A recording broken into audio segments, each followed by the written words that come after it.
পুঁটি মাছ আর পেঁয়াজকালি দিয়ে আজকে একটা নতুন ধরনের রেসিপি আপনাদের সাথে শেয়ার করব। এর আগে হয়তো আপনারা এভাবে কোনোদিন এই রেসিপিটা বানাননি, তাই পুরোটা দেখার অনুরোধ রইল। আশা করি আপনাদের খুব খুব পছন্দ হবে।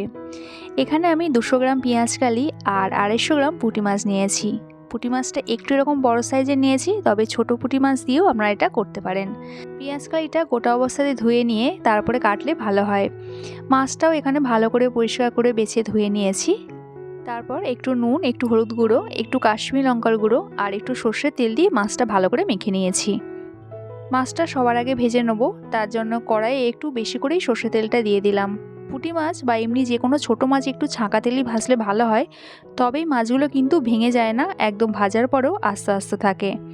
তো এখানে টোটাল যে মাছটা আছে আমি দুটো ব্যাচে ভাজবো, এতে মাছ ভাজাটা খুব ভালো আসবে। উল্টাতে পাল্টাতে গেলেও ভেঙে যাওয়ার সম্ভাবনা একদমই থাকবে না। আর মাছটা দেওয়ার পর গ্যাসের ফ্লেমটা আমি হাইতে করে দিয়েছি। 2 মিনিট পর্যন্ত রেখেছি একদিকটা সেট হওয়ার জন্য। তারপর উল্টে দেওয়ার পর আরও 1 মিনিট রেখেছি অপর সাইডটা হওয়ার জন্য। তারপরে একটু এরকম উল্টে পাল্টে নিয়েছি। দেখুন এখানে আমার একটাও মাছ কিন্তু ভাঙেনি, কি সুন্দর ভাজা হয়েছে। আমি এখানে যেভাবে মাছটা ভেজেছি আপনারাও সেইভাবে পুঁটি মাছ বা যে কোনো ছোটো মাছ ভাজবেন, তাহলে একটাও মাছ কিন্তু ভেঙে যাবে না। প্রতিটা মাছ এরকম আস্তে আস্তে থাকবে। মাছ ভাজাবার আর আমার তেল দিতে লাগেনি, ওই তেলেই রান্নাটা হয়ে যাবে। একটু কালো জিরে ফোড়ন দিলাম আর দুটো শুকনো লঙ্কা দিয়ে দিলাম। কয়েক সেকেন্ডের জন্য একটু নেড়ে চেড়ে নিলাম, ফোড়ন থেকে সুন্দর গন্ধ না বের হওয়া পর্যন্ত। এরপর এখানে দুটো মিডিয়াম সাইজের পেঁয়াজ একটু মিহি করে চপ করে দিয়েছি।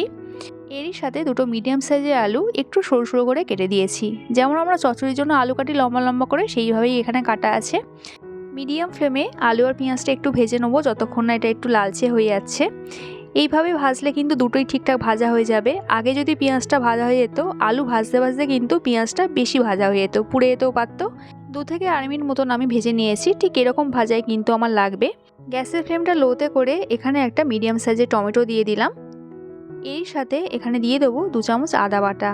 এই আদার সাথে 4টে কাঁচা লঙ্কা আর 2টো রসুন কোয়া আছে, একসাথে আমি পেস্ট করে নিয়েছি, আলাদা করেও দিতে পারেন। স্বাদ মতো নুনটা দিয়ে দিলাম। আর এখানে দেব 1/2 চামচ হলুদ গুঁড়ো আর 1/2 চামচ কাশ্মীরি লঙ্কার গুঁড়ো। সামান্য একটু জল দিয়ে দেবো যাতে মশলাটা পুড়ে না যায় আর মশলাটা খুব ভালো করে কষানো যায়। লো টু মিডিয়াম ফ্লেমে একটু ভালো করে সব কিছু কষিয়ে নেবো যতক্ষণ না আদা, রসুন এবং হলুদের কাঁচা গন্ধটা চলে যাচ্ছে।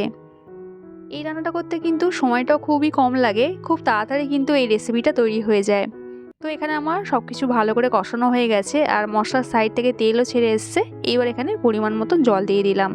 এই রান্নাটা একটু মাখো মাখো খেতেই ভালো লাগবে, তাই জলের পরিমাণটা একটু কম হবে। ঢাকা দিলাম না, ফুটে ওঠা পর্যন্ত অপেক্ষা করব। ঝোলটা এখানে ফুটে গিয়েছে। এরপর সবার আগে এখানে পেঁয়াজকালিটা দিয়ে দিলাম। সাধারণত আমরা যে কোনো পেঁয়াজকালি চচ্চড়ি বা তরকারির সময় ভেজে নিই, এইভাবে একবার রান্না করে দেখবেন, তরকারির স্বাদ কিন্তু অনেক গুণ বেড়ে যায়। এরই সাথে আমি 1/2 চামচ ধনে গুঁড়ো আর 1/2 চামচ জিরে গুঁড়ো দিয়ে দিলাম।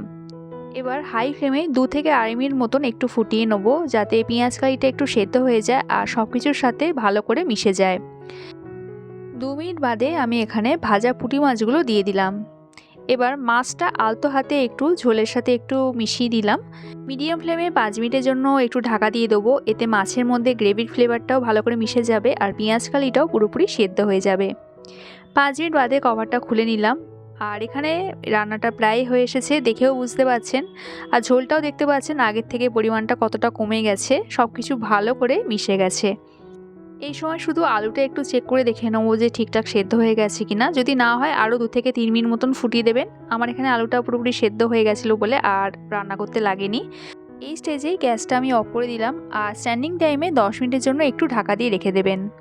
পেঁয়াজকালি সাধারণত ভাজা কিংবা যে কোনো সবজির সাথে চচ্চড়ি করে খাওয়া হয়। এইভাবে একবার পুঁটি মাছ দিয়ে রান্না করে দেখবেন, বিশ্বাস করুন খেতে কিন্তু এক কথায় দুর্দান্ত লাগে। গরম ভাতের সাথে আর কিন্তু কিছুই লাগবে না। আমার আজকের এই পেঁয়াজকালি আর পুঁটি মাছের রেসিপিটা যদি আপনাদের ভালো লাগে, একটা লাইক কমেন্ট করানো রইল। দেখা হচ্ছে আবার এক নতুন রেসিপির সাথে। সবাই সুস্থ থাকবেন, ভালো থাকবেন।